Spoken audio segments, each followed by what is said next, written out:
Alrighty, so now we're on to 4-1, day 3, or part 3, where we're going to actually start using angles to model real life problems or real life situations. So we've talked about degrees, we've talked about radians, and how to go back and forth. Now we're going to actually dig into what are some things that we can do.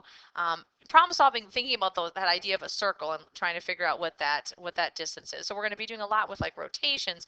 How far would the edge of a tire move as it's rotating, or circular saws, or anything that has that sort of circular rotation. So we're going to talk about a lot of those things. So it all comes from understanding really two basic formulas, and then kind of going from there. So the first one that we're going to talk about is the idea of arc length, an intercepted arc. So there's all these kind of terms that we need to be accustomed with. So a circle of radius r, a central angle theta intercepts an arc length s given by, oh my goodness. So let's go ahead and draw a picture. So we have a circle. Hey, that wasn't too bad.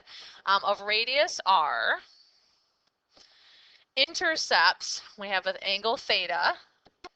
So here's our angle theta. Hopefully you know that that's a theta. Intercepts an arc of length s. Okay, so what they're talking about is when you draw your angle measurement, the arc is actually like that distance around the circle that we measure in radians, right? Like how many of those arcs that are equal to the radius that we can measure around. So they're talking about the arc length as being an s for distance. They do that a lot in physics as well. You'll see s as the variable for distance. So we have an r, we have a theta, we have an s. The distance that you travel, this s, is determined by two things, the radius and then how far you rotate the theta. So the s is always given by, it's kind of like distance equals rate times time, the r times the theta. So how long is that radius and how far are you rotating it from? So s equals r theta is what we call our arc length formula. Super important, I highlighted it though. The theta has to be measured in radians because we're talking about distance around the edge of the circle to describe that rotation. So super important. If you're given an angle in degrees, got to switch it over into radians. So remember to do that. So if the radius is equal to 1, so if the r is the 1, that's a situation where the arc would actually be equal to the theta measurement. So that's a situation that happens sometimes. The radian measure of theta actually equals the arc length in that situation, and that's where that idea of radian comes from, that measurement of the angle. It's equal to that 1 radian.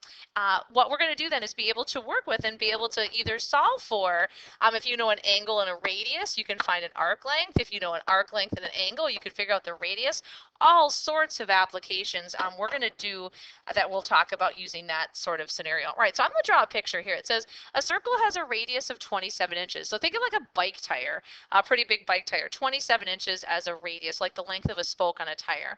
Find the length of the intercepted arc by a central angle of 160. Central angle, remember, that means an angle that its vertex is at the center of the circle. All right, so let's think about what this means then. So if you're talking about a full circle, also not bad, radius of 27 inches, I'm going to make it look like standard position here, so like the positive x-axis.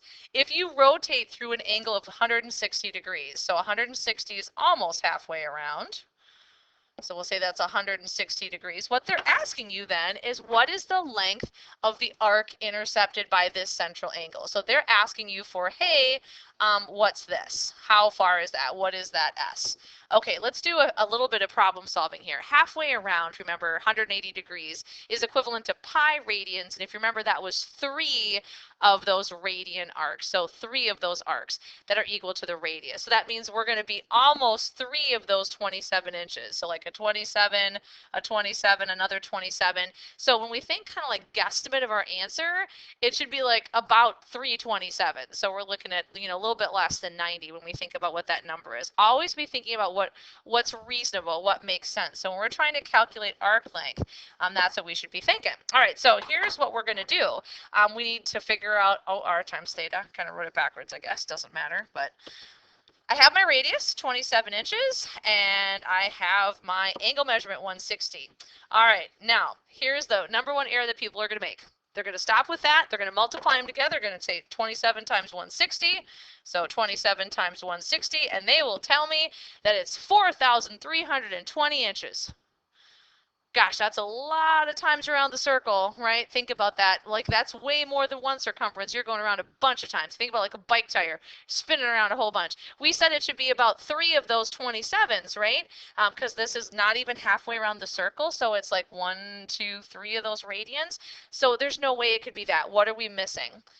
Remember the theta has to be in radians. See the highlighted? 160 is not in radians. I need to multiply that by pi over 180 to convert that angle. What a lot of people will do is they'll just do it right as part of their calculation for their arc length. You can calculate the theta separately. You can do the 160 times pi over 180 first and then plug that number in. It's fine, but sometimes people like to just do it right away. So it just depends on what your preference is. So that's 8 pi over 9. That's in radian measure. So we'd be doing 27 times 8 pi over 9. So just be really careful that we actually have a radian measure angle before we do that. So I'm going to multiply that by 8 pi divided by 9.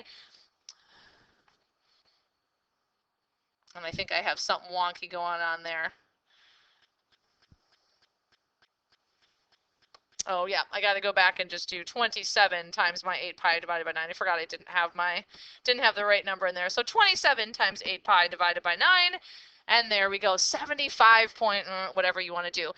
Way more reasonable for about 3 of those arcs at 27 inches apiece. So we have approximately 75.4 inches. Okay, so you can write it as a decimal, so that's one option. You could also actually just simplify this fraction, the 27 times 8 over 9, and get it in terms of pi. So some people like that to get an exact answer. So you could actually do 27 times 8 and then divide by 9. If this ends up to be a whole number like this one did, some people might prefer to say, hey, this is 24 pi inches, so they can get an exact answer. So the difference between an exact versus an estimate kind of depends on what you want to do with that. So arc length, it's the distance around the arc. Think about reasonableness of your answer. There's no way that that could be, if we just left the 160, that would be around a whole bunch of times. All right, let's try another thing that we could do with the same arc length formula. It says find the measure of the angle. So not only can you find distances, we can find angles as well. The 60 is meant to be the arc length. It's on the outside of the circle, so that's the S. The 75 is meant to be the R. We have 2 of the 3 pieces. We are going to be able to solve for the angle. So we have 60 as our arc length, and we have 75. Oops, I keep putting it in for the wrong thing. 75 for our radius, and we're trying to find our angle. Now this could be in whatever units you wanted, inches, feet, kilometers, whatever. Now let's just think about this from a reasonableness standpoint. Is the arc less than the radius? It is, it's only 60. If it was going to be 1 full radian, the arc length would have had to be 75. So if that was going to be 1 full radian, that's what it would have had to been, 75, because remember, that's what a radian is. So this is only 60. It's less than that. That means my answer for theta should be less than 1 radian, because I didn't go 75, I only went 60. Watch what happens. You're going to divide by 75, so 60 divided by 75, and you get 0.8. 4/5, right? If I reduce that fraction, or 0.8, and that's in radians. Remember, because this formula it's an arc length formula, so it's dealing with the distance around the circle. So it automatically comes to you in radians. That's your central angle. Now, depending on what you want to do with it, could you convert to degrees if you wanted? Sure. So we could convert to degrees. Do you remember how to do that? How do you take radians and convert to degrees? You multiply by 180 over pi. Let's see what we get when we do that. So we have 0.8 times 180 divided by pi. So that's 45 point, everyone will go for that, I guess. So 45.8, I guess. So approximately 45.8 degrees. That's degree as a decimal, right? Could you also do it in degrees, minutes, seconds? See if you remember how to do that. These are all just different ways to do that. Go to your angle menu, and we want to degrees, minutes, seconds. So 45 degrees, 50 minutes, and then what would you round your seconds to? 0.8, going to round up to 12. So that would be 45 degrees, 50 minutes, and 12 seconds. So this is really, again, has to do with what makes sense for what you're going to do. It didn't specify. So all of those would be answers that would be equivalent. So less than 1 radian, reasonable, right? Because we didn't go a full 75 units for that. So we have lots of different applications we can do with arc length. So really big formula, S equals R theta. Here are 2 more. We're going to talk about the difference between linear speed and angular speed. When we talk about distances, it's pretty common to also deal with rates and time. So if you remember a formula way back from probably even elementary school, distance is equal to rate times time. And that's really what these formulas are talking about. So the distance you travel, it's how fast you're going times how long you travel. Well, you can solve this formula for any of those. So when we start talking about speeds, it's like taking this formula and solving it for the rate. So how would you solve for the rate? Well, you divide both sides by the time, right? So distance divided by time is equal to your rate. So R is the distance divided by the time. That's really what we're looking at for linear speed. It's how fast something on the edge of your circle would move. So it's the distance that it travels divided by the time. So when we think about something going around the edge of a circle here, so the distance it travels, so like an arc length, divided by the time that it takes to travel that distance. So it's the arc length divided by the time. Now, arc length, we know how to calculate that, right? We have formulas for that. We can deal with that. So think about, like, if you have something on the edge of a circle and you're trying to figure out how fast that particle is moving, so you have a spot on the edge of your tire. How fast is it moving? You have the second hand on a clock. How fast is it moving? So we're thinking about the speed that something's going around on the outside of a circle. You are on a Ferris wheel. How fast are you moving as you go around the circle? So arc length divided by time. Now we have variables to stand for these things just so we can be clear on what's happening. So linear speed is V, and arc length we know is S, and then divided by time is T. We also know though that arc length is R times theta. Divided by t. So that's another way to think of it if that's easier for you. We'll come back to that in a second. Then we have something called angular speed. Angular speed is how fast is the angle changing or the angle moving. So how fast the angle changes. So as you travel around the circle, how fast is the angle changing as you go? What is that speed? So it's a little bit different. Angular speed is the angle measurement then. So the central angle divided by the time. So it's just angle over time. It's very similar, but it is different. It's just the speed of the angle. So not the distance divided by time, it's the angle divided by time. The variable W, omega, I believe, angle over time. So theta divided by time. Now I want you to take a peek back at what's the difference between the first formula and the second one then? The difference between the linear speed and the angular speed is just that radius, right? If you look at this part of it, it's R times theta over T.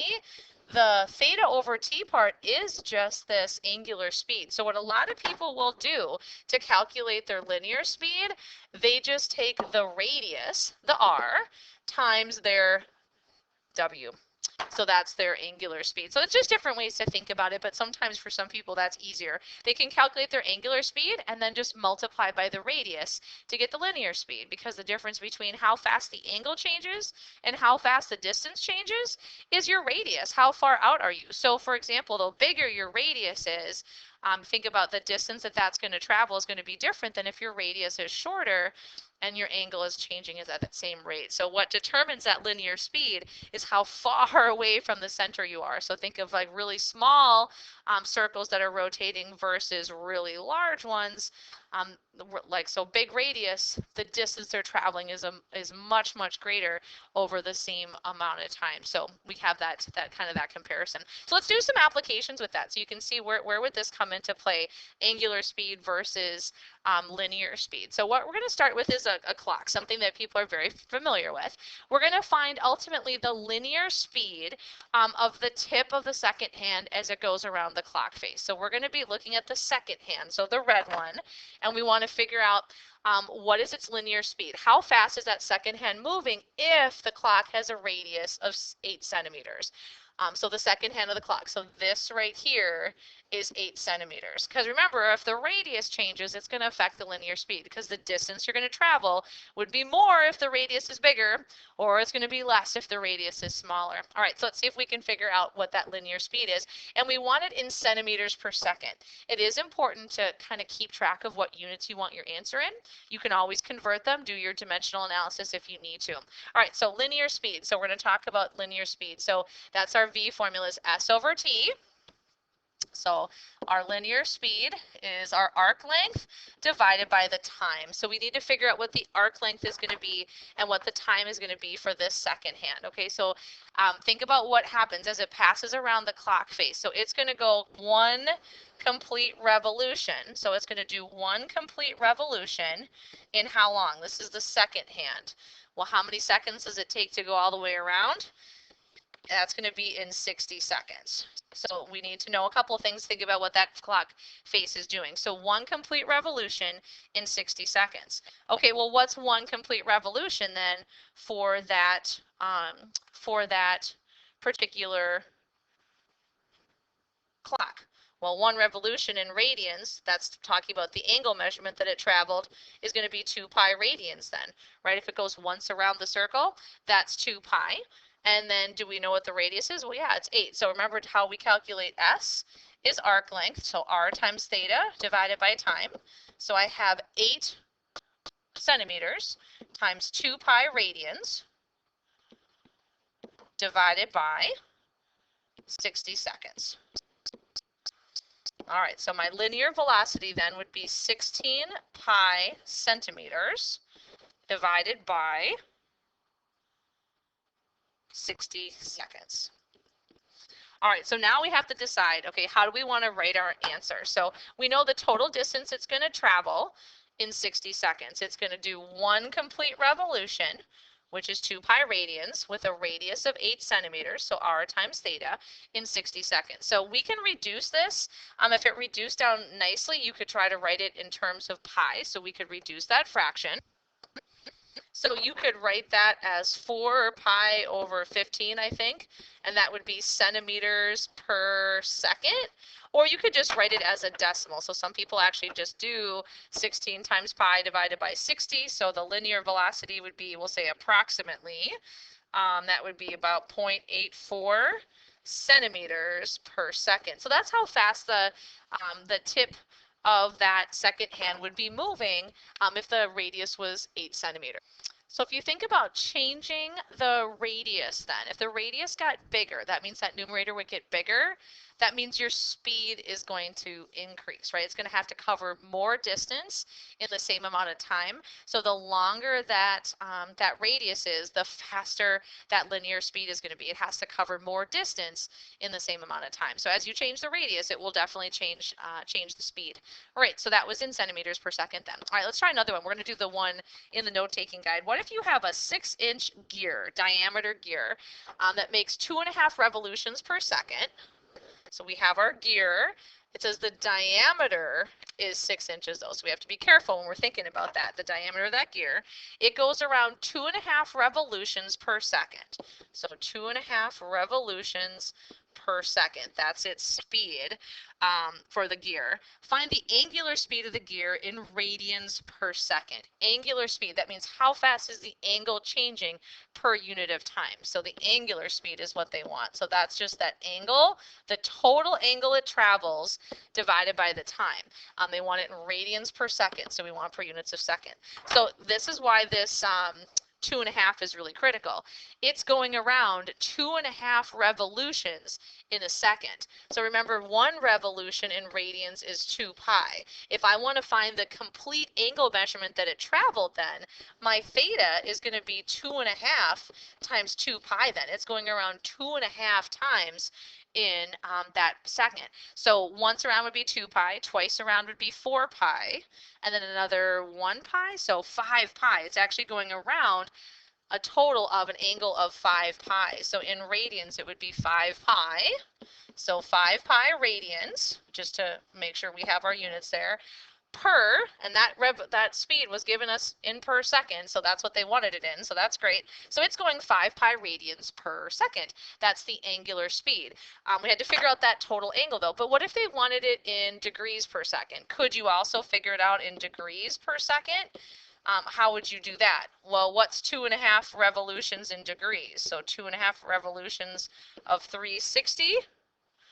That would be 900, so that would be 900 degrees per second. So that's just a different viewpoint. They asked you for radians, definitely yes, but we could definitely also do degrees if we wanted. Now, how would you find its linear speed? Well, then you would multiply this by the radius. So they didn't ask you for it, but if you wanted to calculate then the linear speed, remember to find linear speed, it's just r times the angular speed. Now here's what you'd want to be careful of though. Can you guess what people would do as an error? What's the radius of this gear? Only 3 inches. You know people are going to take that 6, but that was the diameter, so just be careful. So that would be 3 times, and I'm going to use the radian measure here, 5 pi radians per second. So 3 inches, so that would be 15 pi inches per second would be like if you had something on the end of that gear, like how fast is that moving? So think about it in a motor. So like any like tip or point on that would be moving at 15 pi inches per second. And again, you could do that in just as a decimal as well. So know the difference between angular and linear speed. Angular is just how fast the angle is changing. Linear speed is actually looking at that edge of the circle, how fast is that moving? All right, so we'll take a look at one more example of that, and then we'll do our last formula for the day. Circular saw and a blade. Oh, what did I just say? Circular saw and a blade. Circular blade and a saw. Woo! Nice. So if you ever use a table saw or seen one, these things are super dangerous because they have lots of revolutions per second. They are moving so fast. So if you put a nice body part near that, like a finger or something, it can be really, really bad. So they have way better safety on these now, but it's kind of a scary deal. It's rotating 2,400 revolutions per minute. Okay. What we want to try to figure out is what the angular speed is. So how fast is the angle changing in radians per minute. We're also going to figure it out in radians per second just so we can practice changing units. And then we're going to figure out the linear speed of the edge of the blade. In other words, if you look at one of these little teeth, how fast is that moving around the edge as well? So we're going to do both. All right, so let's put in some things that we know on the blade here. It says it has a radius of 4, so we do know that that is the radius. And it's rotating at 2,400 revolutions per minute. Okay, so let's talk about angular speed first. Angular speed, remember, is how fast the angle is changing. So it's the total angle per unit of time. So the total angle is 2,400 revolutions. 1 complete revolution in radians is 2 pi, and that's per minute. So we're going to do radians per minute to start with, which is what they asked us for. So 2,400 times 2 pi, that would be 4,800 pi radians per minute. Now, just for kicks and giggles, we could figure out what that is in radians per second, just so we can make that comparison. So what if I wanted to do radians per second? Well, I'm going to do my dimensional analysis here then. I need to convert. So this was radians per minute. How do I change that to per second? That means I want seconds on the bottom. I want the minutes to divide out. So 1 minute is equivalent to 60 seconds. So I'm just going to take that 4,800 divided by 60, going from minutes to seconds. Let's see. So 4,800 divided by 60 would be 80 pi radians per second. And again, you could write that as a decimal number as well. If that was an easier way to deal with it, you sure could. Let's talk about linear speed now. So I'm going to kind of keep my color coordinating here. Let's do from the radian per minute first. How would you find the linear speed? So that means like taking one of these teeth, how fast is it moving? Well, linear speed is R times W, because remember it's distance divided by time. So that's the same thing as saying R times theta divided by time, because remember theta over t is just the same as that angular one. So once you have your angular velocity, it is kind of easier just to think of it as I'm going to multiply how fast the angle is changing times the radius. So the radius was 4 inches, and then we're going to multiply that by 4,800 pi radians per minute and see what we get here. All right, so just do 4,800 pi times 4, which would be 19,200 pi, and that would be inches per minute. So we'd be thinking about what that is. Now, just to make that a little bit more understandable, can you multiply out the 1900 or 19,200 times pi? Just type it in your calculator. That's approximately 60,319 inches per minute. That is moving. You can figure out what that would be in feet per minute. You could figure out what it would be in per second, which is what we're going to do next. I mean, this is moving pretty darn quick. Let's take a look at it in seconds, because I think that's going to be even easier for you to see. So let's look at it in per second here. So if we were finding our linear speed in per second, we would still do R times W, so 4 inches times our 80 pi per second. So 4 times 80 pi, that would be 320 pi inches per second. All right, now again, I want you to do 320 times pi. That's 1,005, about, so this is approximate, inches per second. Okay, 1,005 inches per second. You could think about it in feet per second, like divide that by 12. That's moving. That's going really, really fast. So that's a lot of inches to be rotating per second. So we can really get that into a practical term when we think about that. So angular speed and linear speed are two of the most common applications when we deal with talking about this arc length. All right, last thing we're going to talk about for today is area of a sector. So we talked about distances and things. Now we're going to talk about areas, so two-dimensional. A sector is where you take two radii of the circle and look at their intercepted arc and the region that's bounded by those three things. So if you take two radii, the intercepted arc, we're talking about the region inside that. That's called a sector, like a piece of the pie, or if you have a circular pizza and you cut it like that, not into squares, but into triangles, as my kids always said. It's not actually a triangle, but a slice, like a slice of pie. That's what a sector is. So what we want to do is try to figure out what would the area formula be for that. And I'm going to go ahead and derive this formula so you can see where it comes from. I want you to have an understanding where the formula comes from.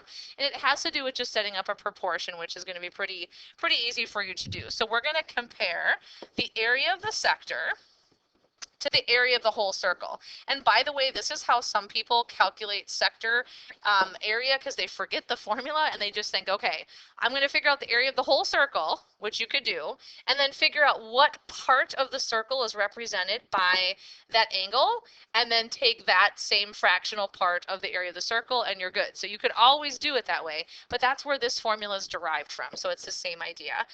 So the other part that we're going to compare then is the arc length to the circumference of the whole circle. So this is where the actual formula comes from. So arc length would just be this, and we're going to compare that to all the way around the circle. So we're kind of doing part is to whole, part is to whole. Now we have formulas for all of these things. I'm just going to use A for area of the sector right now. That's what we're trying to find a formula for. How do you find the area of a circle? What's the area of a circle formula? Hopefully you know, pi r squared. All right, arc length, we just did that. That was the S, but what was S equal to? R times theta. And then circumference. How do you calculate the circumference of a circle? Do you remember the circumference formula? It's either 2 times pi times r, or pi times the diameter. Now, because we're already using a radius, I'm going to go ahead and use the 2 times pi times r. So here's what we need to do. This is proportional. Part is to whole, part is to whole. So the sector is to the whole circle as the arc length is to the whole circumference. We are going to cross multiply. This is a proportion. And then we're going to solve for a. So if we multiply across the other way, we'd have pi times, we'd have an r squared times an r, so r cubed times theta. And then we're going to divide both sides by 2 pi r and see where we come out here. So area is equal to, the pi's are going to divide out. What about the r's? What would you have left? Looks like an r squared on top, theta, and then over 2, or some people say 1/2 r squared theta. And that's your formula for area of a sector. Works really well. So area of a sector is 1/2 r squared theta, and again, theta is measured in radians, super important, make a big star. That means if it's in degrees, you need to convert it over first. So it's a really nice formula. Again, could you just take the whole area of the circle and figure out what part that angle measurement is and take that fractional amount? Yes, you sure could. That is absolutely fine as well. All right, so let's practice an example of that to finish up for today. So think about a sprinkler. So one of those sprinkler heads that's going around, it says it's going to spray water over a distance of 40 feet, so from its little nozzle thing, and it rotates through an angle of 80 degrees. Find the area watered by that sprinkler. All right, so here's your sprinkler. It has a distance of 40 feet, so it can sprinkle out 40 feet, and the area that it rotates through is 80 degrees. All right, so 80 degrees. So what that means is we have this sector, we have this part of the circle. So we can figure out then the area of lawn, see green, get it, for the grass, that's going to get sprinkled. So we know the angle measurement and we know what the radius is, so we could figure out that area. So I'm going to kind of present this two ways. We know we have our 1/2 r squared theta, which is going to work great, but remember this is 80 degrees. What does it have to be measured in? Radians. So when I substitute this in, it would be 1/2 40 squared, and then I'm going to go ahead and convert this over kind of at the same time. 80 times pi over 180, I need to get that into radians. There's no really reason to have the angle measurement in radians separately first, unless you have some strong desire to do that, and you sure could. If you wanted to calculate that, 80 times pi over 180, and we can reduce. So let's see, 8 over 18, we can divide each of those by 2, so 4 pi over 9. So your other option would be, if you don't want to do it over here, like 80 times pi over 180, you could just be typing in then 4 pi over 9. So I'm going to leave that up to you how you want to do that. So let's calculate that area. So we'd have 40 squared times 1/2 times 4 pi divided by 9. All right, so it looks like we have 1,117 feet. Is it feet? Yeah, because it was a radius in feet. So we have about 1,117 feet squared area, right? So we know how much lawn it's going to cover. So we can figure out how many sprinkler heads maybe we need based on how much it's going to cover and all that good stuff to make sure we have that. Now here's your alternate approach. What if you just figured out the total area of the circle? So I'm going to go ahead and say area of the circle. So that would be pi times the radius squared, which would be pi times the 40 squared. So the entire circle would be that 1,600 pi. We'll just keep it as an exact answer right now. Then how would you figure out what part is being sprinkled? Well, it's 80 degrees out of the entire circle. So the fractional part that's being sprinkled is 80 over 360. Right? If you think about 360 degrees is all the way around. 80 degrees out of the 360 is what's being sprinkled. Divide each of those by 4, I guess, right? So that would be 2/9 of 1,600 pi. So if I calculate that, I'm going to get the exact same answer. So some people, that's their preference. They would prefer just to calculate the area of the circle and figure out what part is being rotated through, and that's totally fine too. But that area of the sector formula is kind of a direct way to get there, just kind of in one-stop shopping. So lots of different applications. We talked about linear velocity. We talked about angular velocity, arc length, and area of a sector. So those are kind of our big four formulas that we're going to be working with.